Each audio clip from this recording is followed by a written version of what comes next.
What up? No, What's going on, everybody? not much. We Merry got- Christmas. Yeah, we got the Potato Head in here now. I can't say Mr. Potato Head anymore, but the Yeah, it might get you messed up. what's going on, everybody? How you guys doing tonight? It's Friday. What's up? Rolling Thunder episode 26. We made it. We had a hiatus last week. How you guys doing?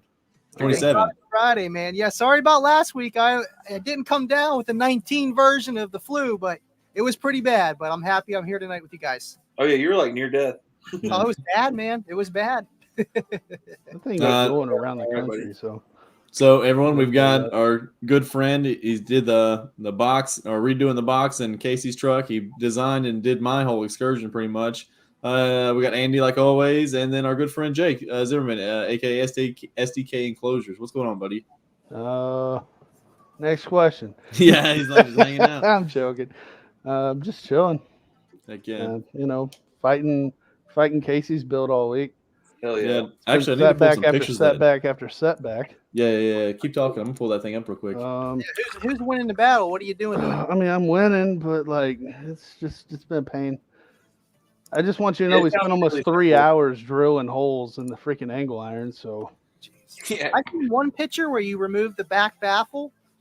I'm pulling that one up now. Yeah, that was day one. So Robert. Oh, it came out quick. Derek came and helped out. It came out pretty quick, maybe 2 hours. Yeah, it was out in 2 hours. It was pouring rain though. Yeah, you can see the stacked up baffle there. You can see the beginning of that stack fab port, all the angle iron in there. The angle iron. See, I'm needing them braces right now. Is what I'm needing, bro. Yeah, I saw those. I'm like, ooh, I like. Hey, you like how I shimmed it too? I made sure it was easy to put in there. I cut it exactly a 30-second short.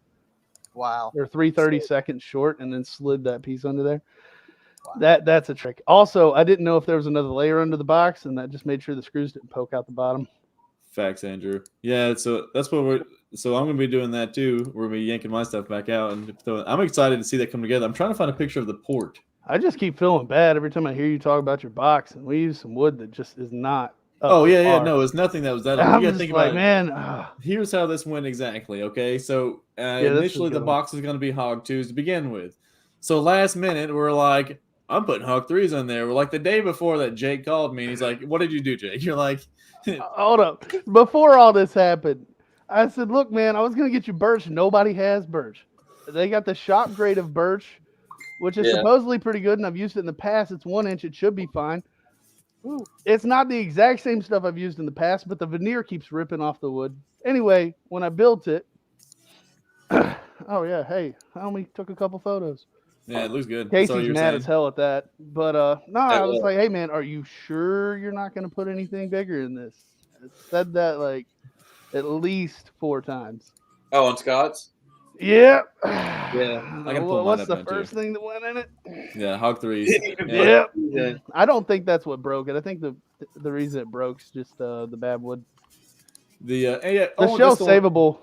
What I would do whenever we're going to rebuild it, like if we actually yank it all the way out, leave the enclosure in, but just yank the back and the insides off, is get some, 3/16 Baltic, and just layer the entire inside, and then there's no chance the veneer can rip off anywhere. Yeah, I think because it would have to rip the entire veneer, which is going to be really hard. I almost even thought about slapping an MDF, dude, so we can paint or something. Straight up, just slapping an MDF on top of it. MDF's tried and trusted, man. When all else fails, use MDF. I was going to use wood filler to fill all your holes, but you said you were going to paint it, so I used Bondo. Yeah. So the first thing he does, I'm gonna stain. What's the first thing he does? Stain it. Stain it and put deadener on it. Yeah. Hey, I'm glad. I'll put deadener back in that, dude. I swear by it now. Okay. That was cool looking how you did that. Yeah, and dude, I gained on it. I mean, I don't care what people think. I mean, like, it's deadener for a reason. It's got the bounce of sound off of it. It's pushing it forward in that big ass box. I don't care what anybody thinks. I'm gonna say because the box is probably. See, I was the opposite. I'm like, I'm really happy with mine. It had no issues, and it had some issues that would have happened if I kept going and left it in there. So I'm glad we did it now. Like, I've reconciled how I'm gonna raise the port up some more. I already figured it out. If I don't think I sent y'all a picture of the actual ports, did I? No, we did not. So I'll send it to you, Scott, right now.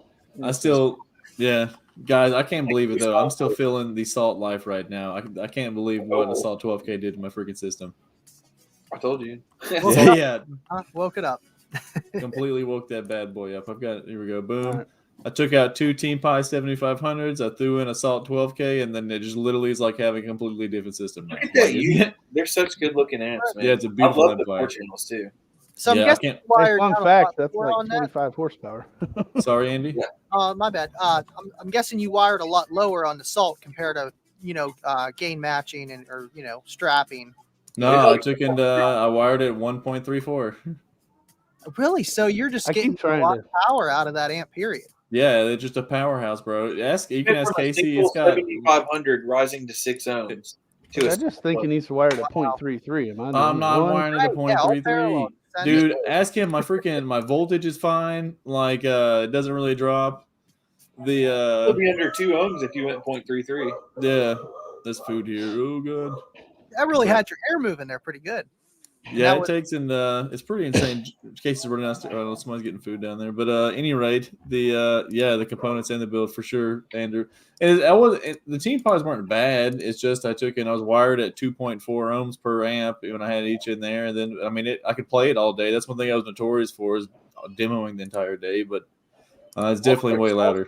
More power at higher impedances. Yeah, the Salt is insane. It's got. Ask Casey. I could raise like 10 amps. I can raise like 10 volts on the output, and I'm not clipping. I can nuke those subs. Really? It seems like it's like a 15K board, really. That 12K. It's probably 164 volts AC. It starts light clipping at 174, and it hard clips at like 220. I'm like, that's a lot. So you're set at 164? 164. He's like 10 volts AC under probably like close to 10 or 12K. Yeah, it takes and the voltage is good, bro. Which now I'll go in the 13s, but I can't get to go below like 13.5 or so. And I got a 15.4 regulated 370 coming from DBZ, which is gonna be sick. Nice. Don't you just have an 80? Awesome. Come again, Jake? Don't you just have an 80 amp hour again, long bank? Yeah, 180 amp hour. Yeah, those things I keep trying to tell Casey they're like I was worried. When I was worried. I was like, this is going to go straight to 10.9 volts. Those things are tanks, dude. They are freaking tanks. Yeah. And like when you run them down and get into a good C rate, like they hit a brick wall. Like trying to get it to drop super low is really hard on them. Oh, it's hard to do. I'm going to try mine out, man. I might add more alternator, but at that point, I mean, just see how it does with what I got. Well, I've got 12 GM alternators coming, so I've got 2 Salt 12Ks on my buddy Trevor's car, and we put 8 banks of Yinlongs in the back. And I really wish we would have just went with 6. 2 banks per alternator is about max, it seems like, because otherwise it just all the alternators will be on. They're set at 15.4, and you literally got to take it on the highway to get it to hit 15.4. Why? The thing's just overheat. Doesn't want to charge. Yeah. And I've clamped each one. They're getting 300 to 340 amps on each alt. He's got 3, so it's they crazy. Just don't want to hot charge. The lithiums really demand the alternator to give out all the power it can. That's why you're pretty much saying it's like overheating the alternator. It's okay because we did the diode trick. The alternator and the regulator's commanding it to full field until it hits 15.4. I think 15.4, 15.6. Well, the battery's not soaking up the power. It's just dumping it on it, and it's not soaking it up. I mean, possibly because the alts are getting hot. That's still wow. I mean, that's a little above nominal on a Yinlong cell. It's like 14.9, 15.2 around that area. Am I correct? Yeah. You can charge a Yinlong all the way to 16 volts. I know, but I mean, some of they're like optimum. Like the same performance. You don't really gain anything much over like 15.2, 15.3. You're not gaining. I've been running mine at 16 volts forever, and I don't drop below 15. But I mean, I've played bass in almost a year now. I mean, your amp's more efficient. I mean, the air amps for you, I guess. Yeah. Touche. So I'm excited for it though. But we're at about the 10-minute mark now. We're figuring to go get into it. We've been trying to talk a little bit before we get into the interview and stuff. I've known you like a couple of years now. What got Jake into freaking car audio, and what was your first instance? Let's start off with that. Get into it, buddy. All right, let's go way back. I remember being little and absolutely hating it. I'm talking absolutely hating it. You can ask my mom. It's pretty funny. That's why she's like, "And this is what you do now?" Pretty funny. But being little, the cars would ride by, beating down the block. And I was like, that's just so loud. Why are they always doing that? Fast forward till I think I was 18. Honestly, I didn't get into it very young. Actually, let's go 17. I had like a Dodge D150 or something, like a older Dodge. Put some speakers and stuff in it. Wasn't really looking for anything, and then my buddy had a little, those really cheap Hyphonic subs, the ones that literally look like a funnel at the back, chrome basket, plastic back cap. I forget at what Walmart model for they a are. while. You get it $20 at Walmart for Yeah, a while. 20, stupid cheap. My buddy had one of those, and that's when I started getting into listening to rap music and stuff. And I was like, man, I gotta put one of them in mine. And long story short, it just snowballed. The dude I bought my first decent sub from is like a RE-SX or something like that. I actually re-met up with him and built him a box probably about 3 years ago. It's freaking hilarious. So it came full circle. What was the first sub you went out and bought, like for yourself? All right, so I went to a pawn shop. I think it's called Pawn Mart at the time, out in Douglasville. Went up there to buy. I saw that they had two of the same ones my buddy had. Went to buy them. Bought them, put them in. I should have known. You pick it up, you shake it, you can hear the coil. Anyway, hooked it up, nothing. In the parking lot. She's like, well, I can trade you for these. Go back in, grab two power base. I cannot remember what they were. They were pretty chunky. Funny fact, James actually had a poster of the exact subs I used to have hanging up on our old shop wall. No way. Swear, I was like, he starts rolling this poster out. I'm like, that was like the first legit subs I had. And I had two of them in a wedge box screwed together, like, like a little slim truck box. Yeah. Had two of them back to back, screwed together in the center of a F-150. That was the first decent setup or whatnot. Hell yeah. Those power are nice. They're efficient for what they are. I did another build with, what was it, 8 3XLs. That was pretty windy in the C-pillars. Pretty close to what you're doing now, Scott. Oh, yeah. But he had 10K on it from start, so. But 6-door. Did four-door hair tricks in Zimmerman. Out there, yeah. Dude, no, yeah, I'm telling you right now, I'm thoroughly excited to go do 4. Okay, we were at the Coder Works earlier. I had 4 windows down. This right before the sub decided to break the screws. Which we're gonna address. The dude was like standing like a foot out from the back driver window, and his shirt was going like that. I'm like, yeah, like I'm grown now. My beard grew like an inch and a half right then, dude. And it was just like, yeah. It was at that moment you gained 3 more mils. Yeah, exactly. I'm telling you. That's the only reason I have a beard today. Yeah, dude, you can tell how windy Casey is by that chunker down there, dude. It's coming, yeah. Yeah, it's got a curl in it. It's so fucking windy. Once I do it, I'll grow a beard. Look, when he gets out the truck, is it stuck to one side? That's yeah. I'm growing the hair out now because it's just like doing hair tricks now. It's like when I cut the hair off, you can't do anything. So it's like I'm gonna have hair flaps though. Yeah. Hair over here beating back and forth. Yeah. Fun stuff, dude. I haven't had bass in I don't think I've sat in anything loud in probably 5 months now. Oh wow. How do you do it? It sucks. It really does. He's like the freaking like Ray Charles putting boxes together. So like they just does all the work, puts it together, does the box, and then just never sees it again. You know? Yeah, no. Like I have people like almost everybody build a box. Hey man, you want to go here somewhere? Nah, man, I'm good. It does involve me leaving the house. Okay. Yeah. Like it's I don't know, man. Once you build so many, I'm probably at somewhere around 2,000 boxes at this point. Yeah. If I had your shop, I wouldn't leave either. So you like Jones, really? You know what I mean? Like that's how many you're designing, dishing out, building, everything. I try not to do designs. Like if anybody ever needs help, I'll give them cubic footage, port area, port length, front and rear, 4th, 6th, I don't care, T-line. I'll give them the basis. If they can do the math, they can have it. I mean, it's essentially free. Right. But I'm not going to do all that 3D CAD stuff. Right. I do enough CAD He already. can though. He can. I can. I just absolutely hate doing it. That's Yeah, what he takes like time. he sent me a video message and it was like him. Well, he video chat me, and it was him. Yeah, He's I like, was. I'm doing the CAD, and then like 2 seconds later, he has my whole baffle laid out on CAD. I'm like, what? Yeah, I wish we had Yeah. your freaking. I wish I had a I picture can of you. screenshot it. Yeah, I Like wish the we had a port. picture of your port or the Here. I've actually or got your easel open CNC. right here. Yeah, your CNC This- setup too.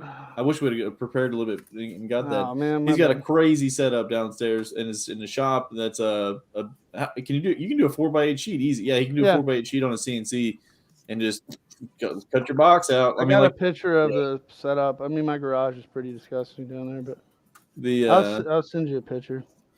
how did you get into building boxes, Jake? So you got into the base Ugh. and just somebody's like, hey, can we build this thing? And then you're like, No, yeah. actually, one of my buddies, Sean Steinberg, growing up, I helped him build a box one time for an Alpha Sonic. I think it was like a 900 series 10, like one of the decent subs, and he just threw it together. And honestly, we did I'm talking absolutely no math. Just ports about this wide. It should be about 36 inches long.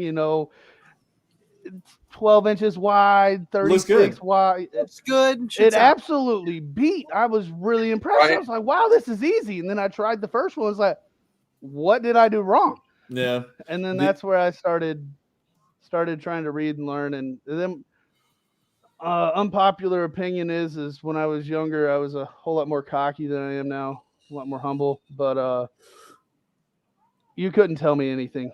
Just going to be blank. Just going to be blunt. You just couldn't tell me anything. That's how I'm it is. sending you a bunch of photos right now. I want some doors too. The doors. I Which forget one? what they call it. It's like a curve, when you don't know anything, you have no It's confidence. like Once you start learning a little bit, it goes skyrocket. It You don't really know anything, and then once you learn exponential. That's the word. yeah, and then There it you goes go. I back dumped down. a couple photos on you. That's like some easel CAD, and that's the I feel actual like CNC we've all been setup. there at some Yeah. degree. It's just whether if you were on Facebook posting about it I or something support- like that. Let's see if I can do That's it. not your port. That's actually Rob's port. Oh, that's Rob's. Yeah. Yeah, I don't have a I could picture probably of yours save that. setting it. and If turn y'all that. want to get Jake going, just tell him you like Hey, there's Matt. He's laying in the small box. long ports. I can't. there's the port. The That's not yours though. But yeah. oh yeah, it's not. Rob. Yeah. And there's some CAD. Hey, look, we got a James Chevy logo truck in there. box. That CNC machine's perfect because you're not going to waste any wood. All your cuts are going to be perfect, and you literally don't have to do anything. Just hit a button, let it do it. Obviously, you have to do the calculations first. Oh yeah, but that was a nice one. I so like much that one. easier. That's awesome. I'm trying to. Let me go back to a smaller. There we go. Boom. What's that, like a little plexiglass window oval, or is that like the port for the? There you go. That's a sixth order for 6 SA8s, and the whole top's going to be 3/4 plexi. Nice. Dude, I got the new revision essays, and they look freaking insane. Oh yeah, there's a couple prefabs. Yeah, we're gonna get some prefabs. We're getting some prefabs. Yeah, everybody. I got a bunch of shops around here that want to buy them. So the only downside is MDF's getting expensive. high as hell. So I would normally say I have something a else. newfound appreciation for MDF right now, though. Dude, Back to the roots. had I known forever ago it was going to hit the prices it's hitting today, I would have rebought way back when. I know. I still got a couple 4x8s sitting in my garage. I don't waste anything, but what am I going to use it for? I don't know. We'll see.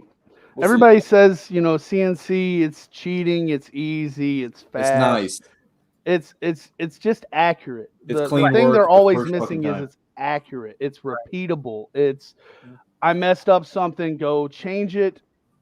It's exactly whatever I changed it to. It's accuracy is really what you're getting. I did not buy a top of the line CNC. I'm just gonna be blunt. I started with a Maslow or Maker Made, which is a cable driven one, which has 2 chains. Oh, and wow. it moves the sled around. Yeah, Pretty fit cool. perfect. That's the prefab, by the way.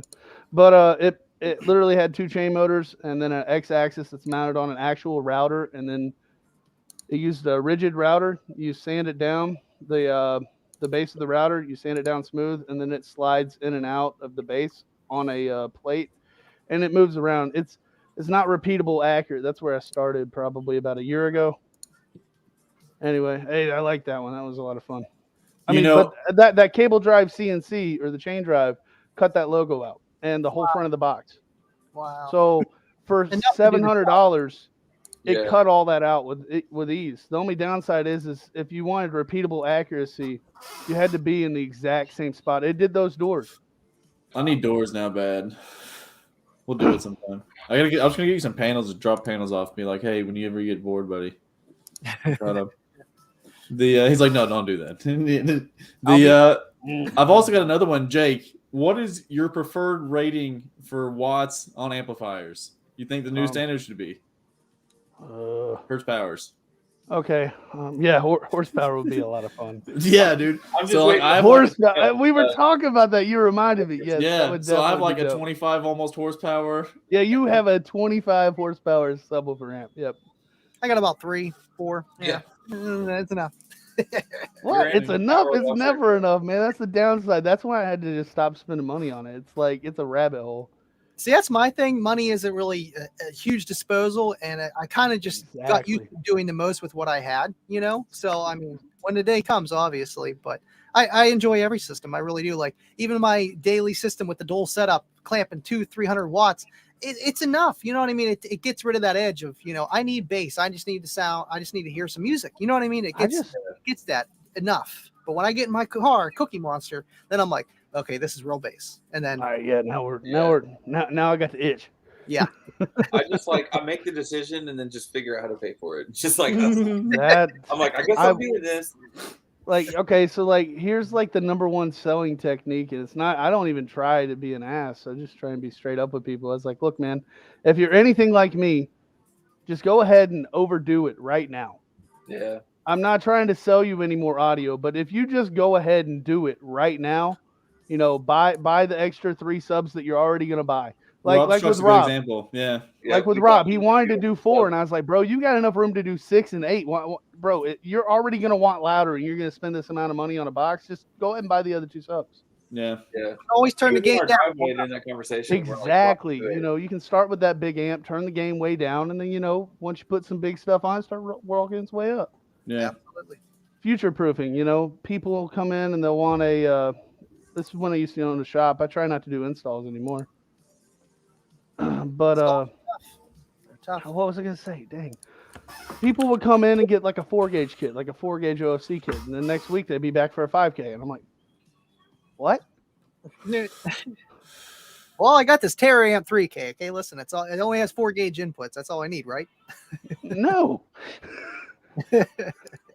There's a class action lawsuit on Terramps. I don't know if you knew that. Yeah, for the trace boards being too thin. Kevin Kruger over here pushing some buttons. I told you what happened to Justin's amp, right? And the cap was just hanging on the inside of the amp. It was still playing. And he's like, I took the amp off. He was going to sell it. And he took the amp off, and he felt something rattling around, and he opened it up. Oh, my God. Wait, one of the traces wasn't even soldered? Yeah, dude. What do you need that extra filter cap for? Yeah, it's just filtering. Yeah. What's it filtering? You know, it's filtering out more bass. Yep. It'd be like that. I'm glad you brought it up a second ago, though. I think Casey and I both said the same thing. I'm sure probably Andy, too. It's funny on like the first boxes you build. Like I didn't have any kind of specs. I'm like, oh, it looks about. I need it in this width. I need this port. Looks about right. And long skinny ports, Jake. No. See, look. The whole reason yours is 2 ports for the rear and not 1 is not only for strength for 1, but for 2. I generally stick to a ratio of 1 inch tall by 13 is the maximum skinny you can do. Once you go over that, you know, you start getting a whole bunch of port noise because air travels fastest at the center, and you know you can't fit round through a square hole, and vent velocity at the corners is high. So yeah, you're rounded. I've learned a little bit about that. Like when you have a long port, like you said, the waves kind of get stuck in it, but maybe someone's looking for that in their system in a way, you know, of just having that longer port. Because I know mine's 22 inches. And when I build boxes now, it's like, yeah, I'll keep it to like 12, 14, 15 inches on the Aeroport, and that's about it. Otherwise, unless they're really just trying to get a specific tuning, you know, because some people, they just want to hear a number. Yeah. That's cool that you bring that up. That's why I was, We can get all deep into I think Jake's more known for doing, I would say, loud musical builds. Is that fair to say or no? Yeah, what a nobody bandwidth. ever knows me for numbers. It's all because I ask them what they want. And they I mean, you never can do ask me. numbers boxes. I'm not saying you can't. Yeah, I know, but I had like, to fight with Jake for weeks. I'm like, I want to smash. I'm like, those. dude, He's like, Casey, what about I'm gonna bandwidth? tell Like, you this 10 hertz, any other on your frequency, own fuck off. podcast. You should have went to Car Audio and bought 20 IB 18s and done a freaking infinite baffle build with 10,000 watts and been playing 10 hertz, completely Okay. ripping your face off. Yep. If that's what you want to do, you want a freaking air pump, go buy an air pump. I want big, inefficient monster subs. That's what I want. There's no point. I love it. God, man. There's no point in buying a V8. People still do it. A V8 has a purpose, though. So do these freaking monster subs. Bro, I just want you to know that I am going to be absolutely, and I am talking 100% without a doubt, absolutely unreachable when these subs come in, because I am not going to be anywhere near you, because you're going to be asking me to help you load these things. And I want absolutely no part of a 152-pound child being put in a box. Woo. Is that how much they weigh each? Holy. Yeah, dude, that's why it's all Derek's ankle coming, man. iron. We're gonna have to hand him the Derek, and then he's gonna flip him over and put him in No, I don't think, bro, the sub weighs more than him. It really does. It does. It probably The does. DV6s were a struggle. These are gonna be something else. I was talking to my buddy Noah, and I was showing him the box. He goes, God, man, that's pretty hefty. What's going in that? I said, yeah, just 4 152-pound subs. That's more than I weigh. Like, yeah. 600 something pounds of subs. That's on a that's stock ridiculous. Tahoe we're in. How much Dude, is- you're gonna need helpers, bro. You're How gonna be many squatted. footballs you got in the dang spring back there? No, it's got this stock shocks, dude. This is suspension right now. You don't even have bags in it? No. God, bro, go buy fine. some You helper better do bags it now. before you completely flatten your coil. You're gonna put the subs in. It's gonna be the truck sitting on the tire. It's gonna be sitting on snowflakes. It's It's actually already 600 pounds with the box. Oh, well, I mean, with the ZV6s, it didn't squat at all. It just like sat level. So with these, Jesus plus 3 Christ. more amps, plus a lot of weight. I don't know. Do you have like that added option that has the auto leveling, auto Yeah. airbags? You know, Trailblazer did that. I don't know. It says service suspension right now, so I like press the I'm button. I'm Like, sure I'm it sure it did. does. Yeah. Just go on.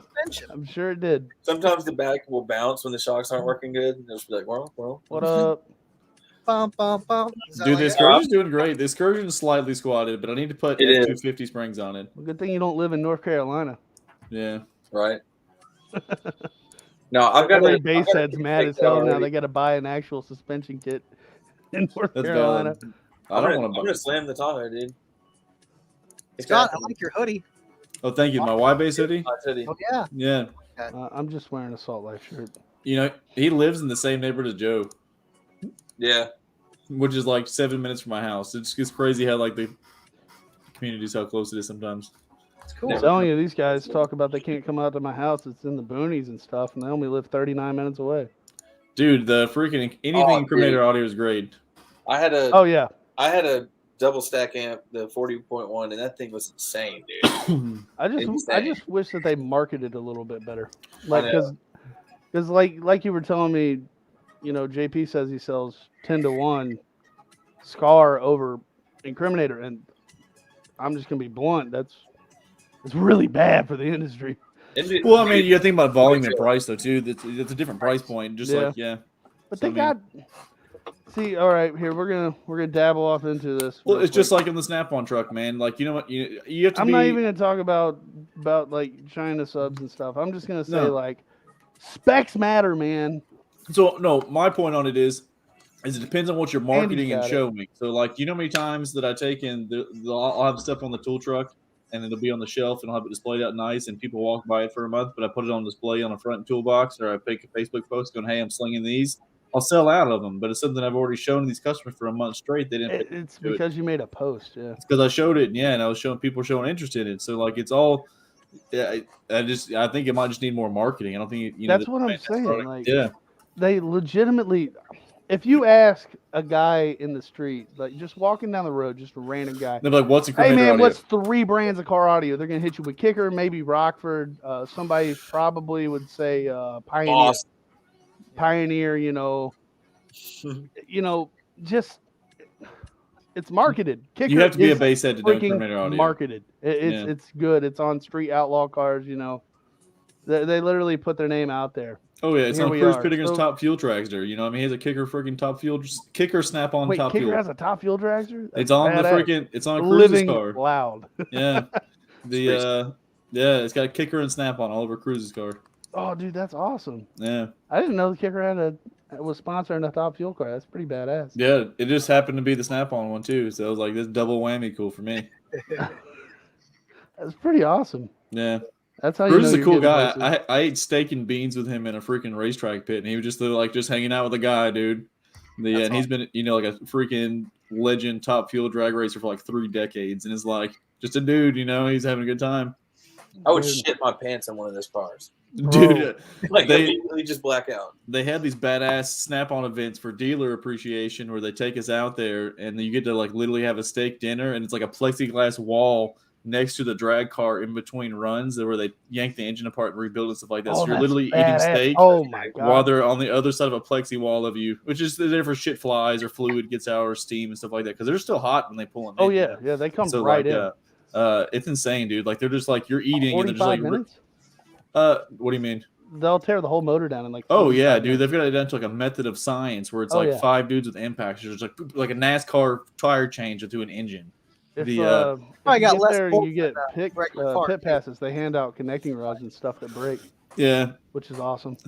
I could have got one, but it was like I was wearing shorts and a t-shirt, and it was like covered in oil and grease, and it was like, what the fuck am I gonna do with this? And I'm already like half Hey, drunk, now and I'm you're like, cussing. sorry, yeah. So so I'm sitting out there just You getting beat me to it. Yeah, getting just nuked on in the sun because they're just dead beat in the sun. So they're like, hey, you want this connecting rod? So I'm already like getting melted in the stands, and I'm like, I don't know what I'm gonna do with this for 4 hours before I go back to the car. But I'm gonna hold it because that's freaking awesome. That I thing, need a rag or something, bro. That dude. thing Like, held like 1,250 horsepower on a single rod. Like, yeah, For a I'm gonna half hold a- it. That's for- badass. for just like me, about 10 seconds, and it was done. Yeah, yeah. You can't make that up. Yeah, but anyway, back to car audio. Yeah, heck yeah, I think they're running a quarter in 3 seconds, but not 10. Yeah. But still, yeah. It's insane though, man. It's like a shotgun blast going off, dude. Because they put you in these front pits, and it's like you're literally just sitting there, and the car just like you get hit by like a sound wave, dude. You're like, what in the crap? Crazy, yeah. And those guys just stand there in the pit that are used to it. They're just jaded by it, like they're just standing right next to it, and they're like, Yeah, dude. I want you to watch this back Dude later. smoking a cigarette, and this car's just like shooting flames out 10 feet in the air. yeah. He's having his 3rd beer of the day. That's a fast one.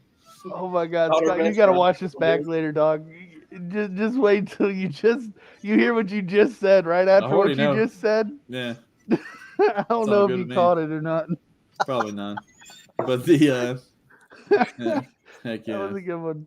Oh my God. All right, let's talk about boxes or something fun. Ish for So- y'all, not me. Boxes pretty- are like, eh. in the morning. I've had a cool lesson or showing is like A what? lesson or things I've seen in the last yeah. day or so. The with the amp change is pretty cool to me to see, which I respected the Team Pie, the 7500s. They're great amps, they're fine, but it's crazy to see how subs react differently. So I saw Casey's 418s on the ZV on the Assault 12K, and it was really impressive. Those subs took it. It's crazy to see them hooked up to an array of lower end drivers and taking perform well also. Because in my head it was going to go instantly nuke these things, and obviously like Nah. if you're No, playing in for moderation, For one, it's turned up. down. 2, you got like 6 times rise. Yeah, Like you're still rising. I You don't know no, what I I mean? understand that. Does he actually have 6 times rise? 6 Have you times measured rise. it? Mhm. Honestly, No, if we did the graph, we could probably run that salt at 0.35 and it'd be fine. I don't want to do I it. keep telling him this. I'm gonna Even okay. I have if enough it's power. 3 times rise, I have enough when power to impedance yeet does them. drop. I don't need the power though. I don't need it. Yeah, it goes both ways. It does go both ways. A lot of people only think it rises. It actually And- has a dip at some point. And the closer you are to 0, the closer you are to just putting positive Look, and man, negative into your it's amplifier. like you might as well just take the jumper cables and just. It'd be different if I needed the power. I have enough power on demand. If I go 2 clip to completely donkey Okay, eat these this is subs. all I'm going to say, okay? And hear me out. Before that we tear that out and you do the ZV6s, we have to put it at 0.35 and just send her to the moon.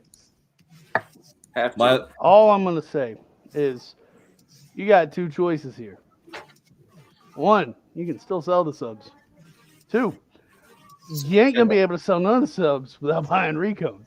He has one in his Dude. bedroom, and we have recones. Just ease in on the gain, you know. Look, man, No, we'll send it, So if Andy. you heard something back a little bit, yeah. when you hear the amp start going on the inside, that's a good sign. I'm Don't glad know you what- brought that up because people don't know that you can actually hear your amp clipping Yep. on bigger amps. Like you can Yeah. hear it hard clip. I don't His know amp what is L Yeah, is. that's what I was saying. When you hear the amp go, That salt hit in Yep. his truck yesterday when I was tuning I've heard it. I've heard a clips at salt go. 220. I'm not gonna tell you whose it is. I might need Well, to I get feel like you know, almost shot over here to Trevor's. warranty one out at some point. Probably Trevor's. Yeah. No Probably. comment. Yeah. Yeah. I know Trevor. It's been clipped. like It's how fine. Nah, actually, we said it at the we said he it knows before his it even shit. hits a clip light. I knew think Trevor it's when he was a 170 something I knew volts. Trevor like 6 years ago when he was a Peckerwood. I'm glad to see he's getting good. I want to take like an RC Bum, servo, bum. hook it up to a gain knob, and Love actually make it a volume knob. Yeah. Just I need to control put. the internet. How about nobody talks about how freaking bright the screen on a salt amp is? I have to put Windows 10 on Yeah. that thing. It'll Yeah. blind you, dude. The thing is Well, blind. the same thing with a Stinger voltage Stinger knob, voltmeter. or voltage meter. You take 20% window tint, fold it over, and stick it on the inside of it. And you put it back together. It's good. Yeah. Honestly, let's talk about the Stinger voltage meter. They're so The, bright, the right? logo is so freaking bright. I just put a piece of black tape over every one I install. Believing. It's Windows so 10, right? bad. I've Windows. never purchased one. I've seen them in my buddies' cars, and like you can see it good as day in the daytime, which is I wonder Which how is that is good, driving but at night. it's and like, mine are, it's like right in the Dude, eye. it's noticeably brighter in the front of my truck than all of the RGB lights inside my box. Yeah, Yeah. they're bright. that's bad. Yeah. Oh don't my know. god. Let's talk about the bass knob on the thing though. That's pretty badass. Yeah, the They bass got knob's cool. the temp sense, I'll pull it clip up. light. And they come with a little flathead / Phillips head screwdriver, so you can adjust the voltage to match your Wow, amp. that's nice, just in case it is off. Yeah, the Are those adjustable working lights. subs behind you, Andy? I've always wanted to ask. Oh yeah, the blue one, this one works. This one doesn't. This was my original one. I could get it fixed, but it's kind of sentimental. It's just my first one, whatever. And then I got the other one. It's actually in the car. So I Okay. have two working spares. Those are actual Solo X18s, right? Yes. Oh, badass. One of the The, strongest motors out there. The L7 I have is pretty much just toast, isn't it, Andy? I just need it's just a wall art now. Yeah. I didn't know how tight the gap was. Though, so Did you run it? I thought you ran it in a system. Oh no, that L7 I have downstairs. I went and bought it for my kid. He said it's good, and I got there and it was just he brought it to me. The first red flag was he brought it outside to me in a shopping cart. And, the second red Wait, flag. the kid had a shopping cart? Yes, at his Probably apartment. stole the bro. shopping cart. He Too. probably did. it So was bubbles. I get. He's like, hey My man, name's Bubbles. before I drive all the way out here, because it was like that was the day I scored the prefab CVR box too. Is on the way back, but I'm like, before I drive out there, the sub's good. He's like, yeah man, it's good, but it looked like it's brand new almost. Get out there, it's solid as a rock, bro. Yeah. So I'm like, all right, I'll give you like $20, and he's like, no. I'm like, all right, cool, I'm gonna go. Have a good day. But, Dude, make it into a clock. Make it into a clock. Put it in the shop at the new place. That would be tight. Absolutely, man. I want to do it to this L7 that I have. I did it to that comp. I want to do it to the L7, but it's put together a little tougher. Kicker uses the strongest damn glue, man. It's not easy to pull them apart and salvage them because that's what you kind of have to do to recode them. You can't just you can't rip everything out and just put a new drop in it. Sure. That's the thing. Yeah. It's gonna be wall art. Damon, I'll send you one of those base knobs, bro. I can do that. But Man, window tint on the inside of the little plastic screen. yeah, he gets into stuff. He could probably do like a dimmer or change the light in it. That'd be tight. Oh, sorry, I didn't mean to cut you off, Andy. No, I was just reading it back in like 2001. I had the first Solo Bear 12V1. Absolutely, that was the black one. Yeah, that was the first one. 2001. You would think Kicker squares would be around longer than that, but no, they came out around then, which is crazy to think about. But I mean, it is 2021, so Yeah. time flies.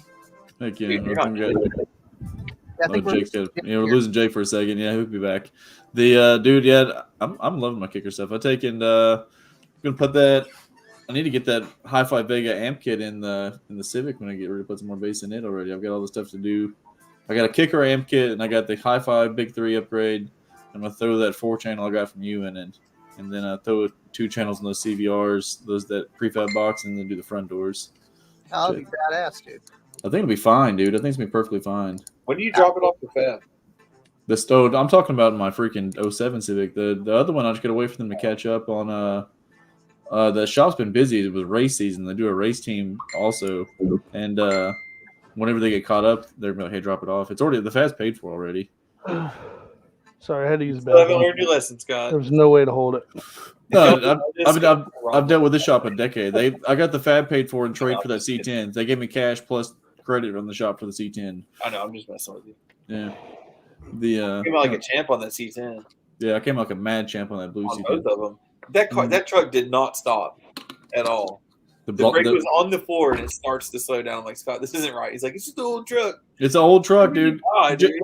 Jake, tell this man, when you have an old 70s, if you have an old 70s and 60s vintage vehicle, you have to drive that thing. Like, you don't have like crazy brakes like you think, stuff like that. Okay, hold on. But when the brakes are on the floor and it's just starting to. It's 4-wheel drums, bro. It's 4-wheel. Hey, drums for days. Yeah. Casey. Oh, it was 4-wheel drums, wasn't it? Casey. You could have put new brakes and adjusted it. It'd been fine. You got to drive it. He thinks it's funny because I get in that truck and I just tread it like a scolded dog, you know. Then like I let him drive it one time. He's like, "Hell no!" Yeah, I literally turned around and drove back home. I was like, I get in it and treat it like it's a freaking Honda Civic. You know what I mean? But, it was pretty fast to not be able to stop. That's for sure. Yeah. You put like that demon carb on it, like no brake pads, no such thing as last. Oh shit! I'm gonna show this off. Check out what I don't think he'll mind. Dude, Damon was on brakes that were bought new with the truck.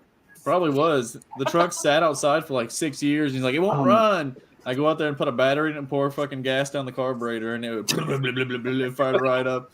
Scott's been watching these videos like Will It Run. I did Will It Run videos for a long time. I have Will It Run videos on on YouTube from like 2011, 2012. I did Will It Run videos when I bought the parts. Any parts cards for that I bought Civic too. I always got it running before I sold it. I made like $6,000 buying first-gen Civics, taking the interior parts I wanted out of them, getting them running and selling them. Yeah, for sure. Jesus Christ. Yeah. I've done some Will It Run videos, but mine usually involve like a junk beater ass like lawnmower that I sprayed down with a 25 horse jet of nitrous. I'd watch that too. I'd do it. Oh, it's fun. Yeah. You just take the blade off because it's a little bit dangerous. I got into Will It Run stuff like when I was in high school. My uncle bought a piece of property and I found a Briggs & Son, before it was Briggs & Stratton, chainsaw in this crazy ass like falling in barn in the middle of the woods. Like there wasn't even a road to it. And so that's when I got into like learning about carburetors. I already tinkered with small engine stuff, some already, like mini bikes, stuff like that. I already, go-karts, I had that. But as far as getting old stuff to run, because like that didn't even have a carburetor. It actually just had an air fuel adjustment and the engine creating vacuum running. You had a mixture screw on the side of it. Just had a simple Venturi. That's about it. Pretty much, yeah. And so that's when I got into that. And then I ended up buying over the time, a bunch of old ass cars and stuff like that. That like my Civic. I should have done a Will It Run on that. Subs in it? Do what now? Yeah, no. Did they have any subs in it? No, they never had subs. The Civic was an empty hole when I got it. There's nothing but a dash and a steering wheel, dude. And my buddy gave me a Toyota truck passenger seat I could throw on the floor to drive off in it. And it sat 14 years when I got it running, dude. I don't like cars that much. Used a torch for defrost. Yeah, I would take and I had that propane torch. I'd never put a tank on that thing, dude. And I drove around a winter putting that in between my passenger and driver's seat, pointed towards the windshield to warm my car up and do a windshield defroster. I wanted to drive that car. I wanted that car so bad, and that was my opportunity to get it. But it never broke down. It never broke down one time ever. One time I was showing out, had a girl in the car. I was giving her the old 1-2 shift, and the gas pedal stayed on the floor. I got outside, the throttle cable snapped. I had a hose clamp and a pencil, and I pulled the cable back over itself, put the pencil on there, and tightened the hose clamp all the way down. I didn't have full throttle, but it was like that for months. Yeah, probably. It was actually better than the janky ass universal throttle cable setup I got from AutoZone and tried putting on it. It kept popping off. I'm still pulling PL out of my beard. I believe it, dude. I got PL in my hair when I did the excursion, and it was like concrete in my hair. It's the worst. Yeah. Hey, fun fact, my mustache kind of looks like a fucking sideways JL symbol. It does kind of look like that, or two dogs kissing. It's pepper. Dude, Jake, you need to shave off everything but the mustache. No, You do that I'll be tight. do dude, I That'd look be 5 years serious. younger when I lose the beard. my- It's yeah, not Let's all do happening. mustaches. No, Casey has I a tell you full what. butt. Casey has like I tell you what, Casey, cartoon if you character go mutton eyebrows shop, for I'll mustache. shave everything Yeah, off dude. with the mustache. His mustache looks like cartoon characters' eyebrows. Yeah, they do. Look, We are so far off topic. Yeah. I mean, we're almost at an hour mark. So, Jake, what is the loudest enclosure setup you've ever built for someone, or even yourself? Your Mine. yourself. Definitely not Mine. Casey's. Yeah. About to be. Honestly, I think I got one out there that's doing like a 64 or 65 now. I don't know. If Nice. mine doesn't do a 64 at 20 hertz, I'm gonna literally drive it off a mountain. I swear to God, I'm gonna be there at the bottom to pick it up and drive home Yeah. because I'm gonna part it out and sell it. I'm not gonna beat on it or anything. I'm gonna pull the motor out and buy The a whole- Borg one or The whole truck S480. explodes. slap Somehow on the it. subs are still fine. I can see that because the No, box those is so things, rigid. bro, at 150 something pounds, those things would like completely like kadunk shift. Yeah, probably. Like that much mass. If you get in a car accident with those subs, 100% they're shifting. I'm not. Yeah, we should. There's no shrink way they're not. it so they don't hit me in the face. Yeah. 100% they're shifting. No way there's not. I want to pull this They'd up be real pretty quick, bad. dude. Damon was checking this out today. He said he was at a bunch of speakers. Just want to show that off real quick. Oh, dude, I've been wanting to do one of those. Oh, 19. Rocker Fosgate. Yeah, I see I see old FIs. These are Rockfords I think those Yeah. are either Phi or no, Phi. no, those aren't Phi. or RE. Those are Eclipse. Oh, they probably could be clips. Yeah, They're you're right. Eclipse. Look, they're silver cone. Yeah, you're right. Oh, that's pretty cool. And Which then one? there's Very old bottom down Audio there, or you Bond mean- Immortal up on the top What right. about the earthquake up top? That earthquake. Yeah. Up Oh, there. dude, those are cool. The HE2. Those are my first subs right here. My very Bro, first those subwoofers. things are awesome, man. I had two Rockford Punch HE2s, my very first subs in a bandpass box, like the plexi front window. Dude, I had like 4 of those. Oh, wow, Oh my look at god, dude, the memory wall. Hey, the Yeah. Audio Bond though. I never had any audio I got box. an My amp in dad my was a car Rockford right now rep. that looks just like that. That was like the competition. That's back when so my dad had a shop in a Rockford dealer in like 05, 04. They were like F Audio Bond. That's the competitor, and that's just really negative back then. Is that a Totally- ZX kicker?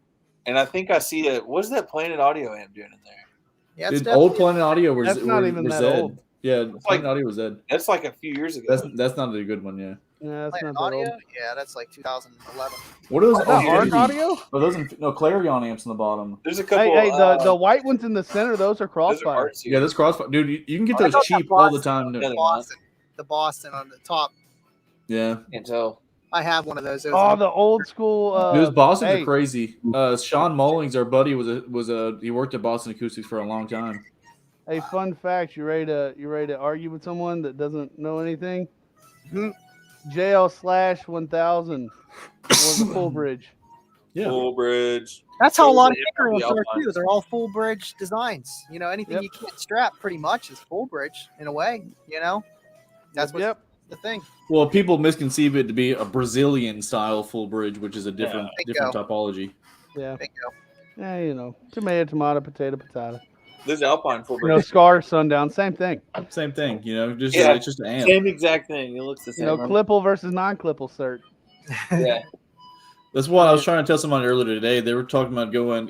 You might have saw the post. They're like ZV6s are these team are Resilient Sounds teams, and I'm like, well, one's a Clipple certified subwoofer that has all research and development top to bottom, and one's a off the shelf build subwoofer. Not saying the one's bad, but they're not the same thing. It's like comparing an apple to a lemon. Yeah, I'm just And, saying, like, the GV6 though, they still don't have specs, right? Online. They have specs. You just have to. Honestly, you can get any spec for any of the sundowns. For some reason, Jonathan Price throws them up in his photos. Oh. Really? Wow. Yeah, go to his website. And there's some. You can add more ad traffic for him if you want. Anyway, go to his website and look through the photos, and almost every one of them has a photo of an actual Clipple cert paper. Wow. Sick. Yeah, so if you ever need sundown specs, this is where I go when end all be all. Can't find them. there's a Rockford wall. Let me find this thing. Oh, I ran out of. I didn't go through all the photos. Here we go. Boom. All right, y'all want me to tell you my favorite build? This is probably gonna surprise you, because There's an R series. Dude, the DSM amps. Yeah, we'll get that. hey, that's pretty badass. Those middle. People always hate on those middle chrome amps right there. Those Rockford punch amps in the middle are actually freaking amazing amps, and they share a lot of stuff with the power components. The only thing that sucks is they're always missing those chrome caps. Like this is missing the lower one. What's the amp above that called? The one with the end caps that are rounded? This one? No, up one more. They're just Rockford. These are their punches or powers one. A buddy of mine had a 1000 power series that looked like that. Yeah, they're like I think those are BDs. I don't know what they're called. I just know they were pretty cool. Pretty cool. I mean, it had power. So I see some Bostons. American bass Marine piles. speakers. Yeah, I see some piles. See some Infinity Kappas. Some old Rockford Fanatic X speakers up top, punch speakers. Where was this at? Where were all It's one of Damon's buddies. Oh wow! So is this on display for public or just private use? And you got photos of it? I mean, I can show you a wall similar to that at a distributor. Oh, look at that JBL on the bottom. Look at these old solo barracks. Kicker, yeah. Oh, dude, those are cool. Look at the bottom, JBL. That's an XTR right there in the center, up at the top, just under the Rockfords. I'm Yeah, saying it those are P2s up there. It looks like on the top. Yeah. P2. Yeah, I think that's P2 or P3. Yeah. No, that's not. Hold up, look at it again. Jail. Look at the basket. Maybe Those it's are- power base. those aren't Maybe that's Rockford. power base. They're not Rockford. I don't know. The sub right under those two right there is Orion. Yeah. Wow, old Street Series or something like that. That's the XTR 12. XTR. Oh, okay. Let's see old blues. They're pretty good, man. There's a bunch of JLs at the bottom. What is that? Bar Those on the JLs? bottom. Look at the stadium on the bottom. Is that a Wolfenhag speaker in the bottom Yeah, left? it looks like a Wolfenhag or a pile trying to be a kicker. Yeah, this is more punch HEs. There you go. It's a Kyle. That Type R is screaming at me, though. That one on the very bottom. I love those first gen Type R's, dude. I love those with the. Jacob Fuller used to fuck. Damn, I'm already cussing again. Jacob Fuller used to recommend the hell out of those. Wow. Whenever he first started his company, I believe he was just selling amps. That was what he was recommending for subs. Type R as You know well. that. That's crazy. I mean, Yeah, that ask makes him about it. like- It's all what- over the. It used to be all over the forums. What did you say, Andy? Sorry. I'm saying that's probably why he went with that that W. Oh, he says for surround or sale. whatever for the Sundowns. Like how everyone was saying, it looked like the Type R surround, but it's not. It's like a lot more, obviously. Like Yeah, the talking about Type R surround is still a hoop. You know, it's just ribbed all the way across. I The love it. Sundown's flat. It's kind of like a spider. It's to add linearity or something like that. Keep it straight. Yeah. Yeah, That's I think it's adding compliance towards the bottom of the stroke. Well, a square sub would be more linear than a circle sub, anyways. Really, if you think. So Rick's Car Audio. Tilted Uh, up. Square wave. Rick's Car Audio. Yeah, also right. for sale. So when you say it adds compliance at the bottom of the stroke, is that almost like resistance in a way because of the physical, mechanical? yeah. The surround's pulling it straight up and down. Those Yeah, as it rings, straightens out, it really adds a bunch of compliance. Like he was saying, before it bottoms out, it's pulling harder. It's kind of like a progressive spider, except in Yeah, the form of a. Spring back up. I Yeah, got you. and then same thing at the other end because it straightens back out. from my Yeah. understanding too. So like a round surround, you know, like the wrinkle and crease stuff like that. When you start to pull that thing apart, those flat spots actually create an area for the surround above and below it to pull straight from. If that makes sense. So you're not. It's like one will stretch and then you get a wrinkle and it's not going to stay straight. When those things pull and stretch, they're pulling back, yes, but it's also that landing is another area for the next one down or above it to pull straight from. If that makes sense. Because like Right. it's not, the rubber's going to want to pull to that round straight circle every time. Well, the way it steps down until it straightens out. Wow. What you're saying? So you probably get better, I guess, linearity throughout the stroke in a way. I don't know. I can explain my understanding of car audio, but there's probably gonna be somebody out there who's gonna be like, that's flawed. Jake don't know shit. Yeah, Jay don't know crap. I'm just gonna tell them that a port's like a shake weight. You know, the larger it is, the heavier it is. I mean, to a point. I just see Jake taking and designing enclosures, and he's sitting in the back of the vehicle, dropped out of his house with shake weights, and he's like, "Which way should he go? Man, how am I Which gonna way do should I don't yeah. know. That could be taken. Look How at am I doing Casey. He's over here all happy with it. yeah. All right, well, I'm going to do 2 ports in this one. yeah. Look, man, that's the easiest way to Yeah. explain it to somebody. He's like, okay, "Dude, people it's gonna be think really ports are windy just holes right and here." speaker boxes. That's I was not like- it. That's how Makes he's got those Popeye arms. He's out there just It's a acoustically small port. I mean, it's just an air mass that you're moving back and forth at a tuning frequency. Yeah. Like full spring. That's all you're making. Yeah. Yeah, he's like, you want the wind to be right here? Is the wind in Over here? Look, man, I'm just over here building the flop boxes. You know? Yeah. He's like, if you actually want a meter up here in the corner of the window, you know. Look, man, I can never get a pure SPL build done. I'm just gonna say it right now. I'm gonna be open. Nobody ever comes back to let me test and tune it and make it do a number ever. No, nobody. I'll give you credit here though, Jake. I'm glad I didn't fuck with nothing. I'm glad I didn't change the port. I didn't change nothing because I don't even want to fuck with the port now at all. Like it's. I know. I kept telling you just need to apply more power, bro. You don't have enough power. Yeah. I kept telling you that. Yeah. Right, because like you said, it's a little bit on the smaller side. Whenever you lost that one sub, you kind of gained on the low end. We're more talking about the top side, woofers. But yeah, it's here's another misconception. People think there's more pressure in a sealed box than a ported box. That's just not the case. A ported box actually adds volume to the box in the form of phase shift whenever the speaker's loaded by the port. Wow. So you've got that aspect, and then you've got like a seal box is just a spring. That's all it is. It draws a vacuum, pulls the pressure, or pushes the pressure, draws a vacuum. Oh yeah. I mean, essentially. Right, and then the port's just acting like another speaker. Port's active. Like, okay, we'll use fourth order for example. Like we'll use Scott's box for example. Ports are reactive. They can actually react in multiple ways. A lot of people misconstrue that. People think, tuning frequency, end all be all, Casey. And that's just not the case. There's a lot of math that's involved. But what was I going to say? Got me distracted trying to read that. Sorry. You've got air resistance that can also affect port. It's not just port area is more important than the tuning frequency of the port. There's going to be somebody out there that's going to argue with me, but if you go too large or you go too small, it's more important than the length of the port. You can be off by 10% and somebody would never know. My port's only like that long.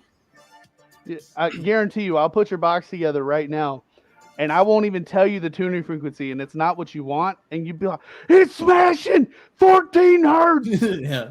And you just never know because you're tuned to 29, That makes you wonder how many guys, I've thought about this before, is like when they're just spitting off the specs of their box, like, A, how many of you just bullshitting the frequency you're saying is tuned at right now? And then B, like, what if you're just way off? Like, did you guys, and only that too, and I'm sure you agree, Jake, if you do a sweep on that box, you're probably not exactly tuned to what the math in the... Well, see, the sweep is only going to tell you the sweet spot of the vehicle coupled to the box. Mm-hmm. If you did a sweep on the box and put the meter inside of the speaker box outside of the vehicle in like an open field, nothing reacting on it except for it itself, then you might be able to find it with just a sweep. But honestly, the most efficient way is either the SMD signal generator, the only SMD product I like. The hell with the DD1. Y'all can. I love the AMM one. No. I love the AMM one. DD1's kind of useless, man. I'm good. My Mac plant meter does better. It just doesn't do it in real time. One in a regular tone generator on my phone. What's the difference? Is there a difference? What's the difference? It measures impedance as it gives a tone. Oh, well, that's perfect. I mean, my SPL Lab kind of does that in a way, but I mean, for just in your hand, that's pretty convenient. You can pull TS specs with the SMD signal generator. Wow, that's pretty cool. So you can figure out everything. You just have to have Microsoft 365. Okay, that's the downside. You gotta have Excel. Do you need like weights and stuff to put on the speaker as your test? I just usually use Play-Doh and a scale. Play-Doh. Okay. I look like a junior drug dealer out here with a Play-Doh and a putty knife. Like my first drug kid. I swear, dude.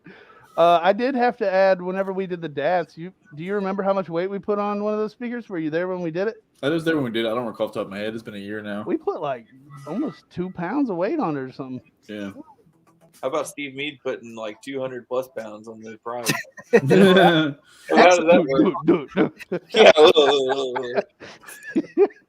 Bye-bye suspension. No. Yeah. James Bruce, I figured out a few boxes it shows. Some say they are tuned to X, but I'll do the math right there, and they'll be like, no way, that's wrong. It's a nice way to help people out. Absolutely, man. Absolutely. With the Tuning doesn't mean everything. Like Jake exactly, said, it really it's does. subjective. That's the best way to put it. Tuning is subjective.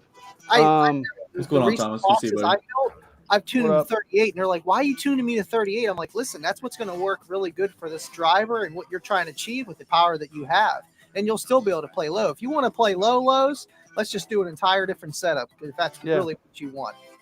I mean, everybody, like, you got people that are just either A, brand new, or B, I hate to use the word ignorant because know who it ignorant is. sounds like I'm being an ass, but that's actually the perfect definition. I can't call someone stupid, but if you call someone ignorant, they usually get mad. But like, if you're just ignorant to the fact or you don't understand it, they'll come to me and they'll be like, "Hey man, I want a box tuned at 25," or "Hey, I just want a ported box tuned at 27." And I'm like, "Okay." I usually just tell them okay, and I don't even consider it past that. I just build them a box and they hit me up. "Oh my god, it's either awesome or hey man, something's doing something weird. Can I come by?" And then they come by and come to find out what's it What's called? also a lot of people also leave out the part of the box tuning, taking the whole equation of does that suitable for the driver you're putting in the enclosure period. It's all you're doing when you pick a certain frequency is you're picking a certain frequency on a plot graph to boost.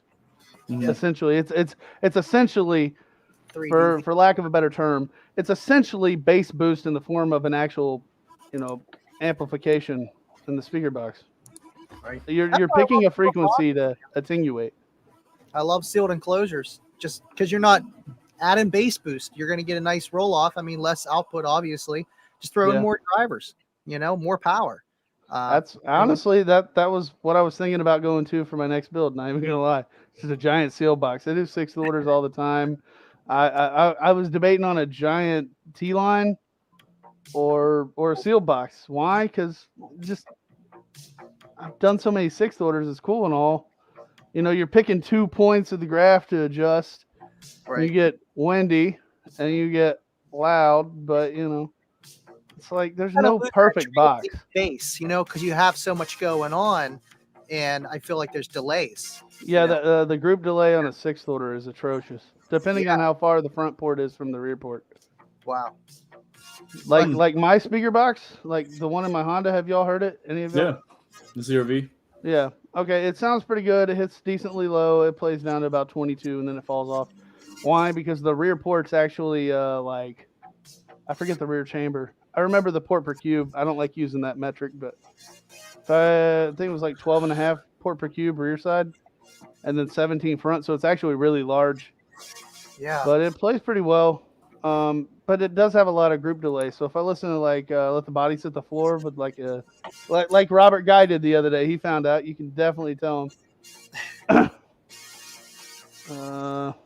Yeah, he's right there. You can use time alignment to fix that a little bit, though. Yeah, you can. But how are you going to time align a speaker inside of the speaker box? Yeah.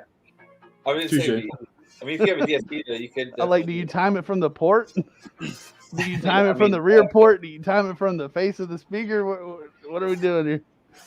I like those T-line boxes, how you were bringing that up. I like those because they're a lot different. You almost need to do a lot of math to figure out how long the port has to be and have it it's bigger along the way and stuff like that. If you go tapered, it's a lot of math, but I can do one literally on my cell phone right now and tell you every spec of a T-line. It's actually the easiest box to design. Really? The hardest part is laying it all out, but I'll give you the formula. It's literally the speed of sound is 1130 feet per second at sea level, 1132 or something. I'm good. Are you going somewhere to get food? I just checked. What do you do? Divide that by the frequency you're trying to do or something? Yep, divide that by the frequency and then quarter wave function or half wave. Some people do half wave. Yeah. What's the difference between quarter wave and half wave? Because I know it's just like a little bit amplitude gains along the way. So this is going to be really hard to do. I'm just going to draw it in my head. When I'm looking at myself trying to do it, it just messes me up. But, a wave, a single frequency is, positive plus 0 or above 0, back past 0, under it, and then back to 0. It's a single frequency. Half wave would be meeting it at the center and doing a full phase shift, and then quarter wave would be, quarter wave phase shift. Quarter. Wow, that's quarter of that wave, it would be just that you're acting on. wow. But See- here's a fun fact: even a quarter wave T line's still tuned at half wave. It's just tuned at double the frequency. Wow. So double the frequency, double the length, but the same quarter wave. All right. So if you've got let's say you got, I'm gonna pull up myself. Hold on. I just want to learn It's about easy. this stuff because it's like It's easy, man. 1130 divided by, let's say 30 hertz is 1130. Oh, that was feet. I'm like, that didn't add up. I can't even. I was like, can't- that's wrong. What did I do? I was like, Divided by 30 times 12. yes. Times 12. That's crazy. They're the easiest to design, but yet it seems How am I doing complex this wrong? because there's so many bends you got to put into the enclosure. They have to be really big in a way, because I know that is a downside to the lines. They got to be big. I literally What's the speed of sound? 1130 feet per second. Literally my whole monitor setup is sitting on a upside down T line right now for 4/8. Oh wow, Hell yeah. that's awesome. Yeah, that's what this giant ass thing is in the floor here. 452 inches. Yeah, exactly. That's what I was saying. I was like, wait, that's wrong. Let me pull up the formula. I'm literally drawing a blank right now, and I'm not even drunk, so that's definitely a weird one. Heck yeah. Yeah, Probably. I So that's even got a buzz. 2 inches long throughout the tuning, and then you just have that with the port area. How do you figure out the port area for that? Usually port area is yeah, he's right there. Port area is plus or minus 20% of the cone area. Okay, so almost in a way, I've heard that with like 6 orders. You can do 20 or whatever, like how you said, for like the second order of the band pass for like the the second. Most people do like, I think it's like half the cone area for the front port or whatnot. Yeah. But like on a T line, it's like somewhere between 20, 30 plus or minus. And on tapered T lines, if you taper it, if you divide by half at every fold, you can get it a lot shorter. Wow, that's pretty cool. Hell yeah. Well, guys, we're coming on the hour and 10-minute mark, though. I think we're coming up on it. It was a good episode. It went by fast. Yeah. I know we went all over everything. Hell yeah. And I still ain't got the formula for a T line down. I literally forgot it, and that's the easiest one. I'm like, kind of mad at myself. Over here, that's all I'm doing. I'm just sharpening them. Right, just drink a little more; it'll come to you, dude. It probably would. I'm not even feeling a buzz, dude. So for us goobers, how much bigger is a T-line box compared to a standard port box tuned to example 34 hertz? Depends on how big depends on what speakers you go with. To be honest, the cone area is really going to depend because like if you go to a let's say you did a T-line for a single 8, the box isn't really going to be that big. And like it finds, God, what am I trying to say? Jesus Christ. It's going to be like plus about 35 to 40%. Almost not double, but like not quite double. Decent bigger. It's decently larger. If you go to taper, you can almost get a T-line to be the exact same size as like a standard ported box for it. Wow. And that's almost, when you say taper, that's almost like the horn effect where it's like. Have you ever heard of horn RS? What's it called? There's actually a program you can go and design tapered and standard T lines. Wow. Was it horn RESP or something? Vegas says transmission lines are easy to design and hard to perfect. I've never had one sound exactly like I wanted without adding some poly bedlam alongside certain walls and tweaking here and there. Wow. And Uncle Bobby brings up a good thing. Are we doing a show on Christmas Eve next week? What are we doing? I'm sure if anybody, Andy's probably going to be with the family. I don't know. Yeah, I'll be at my sister's. Look up horn RS or what is it? RESP. It's right around the corner. That's crazy. You can design out tapered and standard T lines. It's free. Read the tutorial. I'm telling you, it's a mind boggle. If you just open it, you just be like, this is Chinese. But just read it literally has a drop down tutorial. It's really easy. You can design out. I can't believe I forgot the formula. I'm literally sitting here on my calculator. I'm gonna figure. He's like, we cannot end this. I'm mad. He's like, mad, don't you hit that end stream button yet?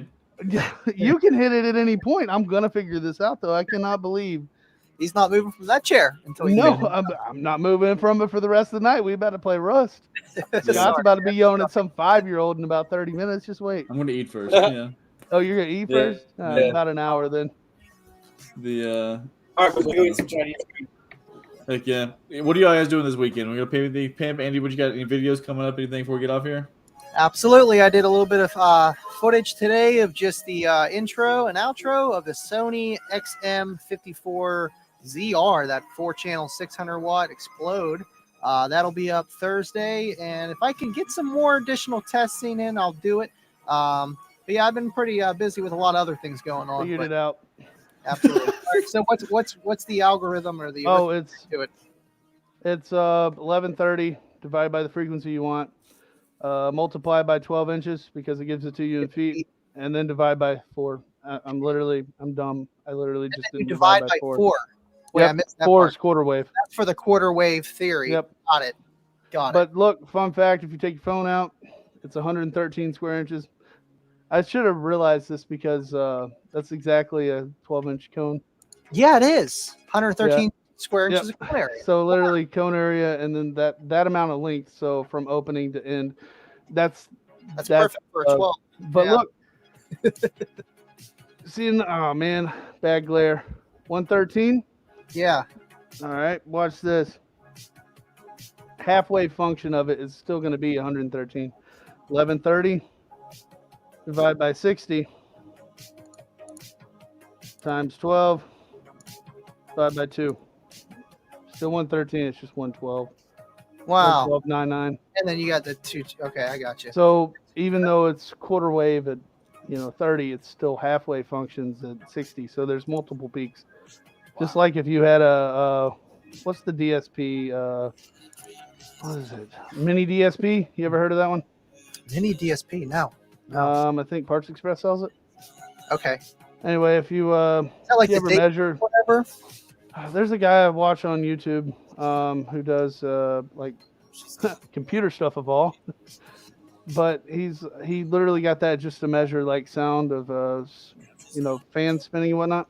Anyway, you can see it all the way across in a frequency range. There's multiple peaks. Like it'll peak, and then if you look at it exactly double that frequency, it'll peak again. Right, it's almost like another octave up. It's like if you find one peak, you can find another right over it. Wow. It's like white noise. That's nuts. Sound, math, science, it's all together. I don't know, man. There's a lot of it into it. There's a lot of math that goes into it and whatnot. Hell yeah. We're going to wrap this puppy up. Jake, I appreciate you having you on, buddy. We'll have you on again. We need to get you on Scrapyard Baseboards one episode. All right. I'm going to win that. I'm probably going to post my own stuff. Dude, freaking old James here came in and dunked on us last episode, man. DJ freaking came here and just wiped the floor. Man, I'll post my own stuff and win 100. I hear you.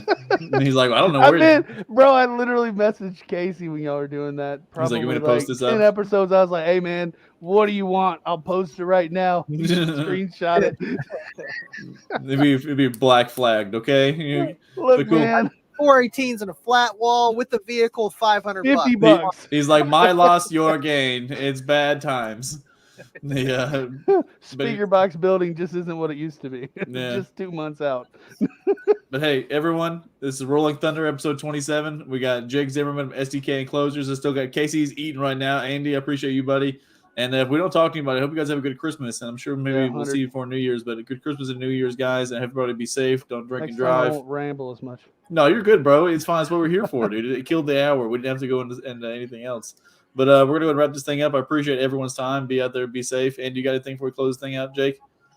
K, love you. Bye. K, love you. Bye.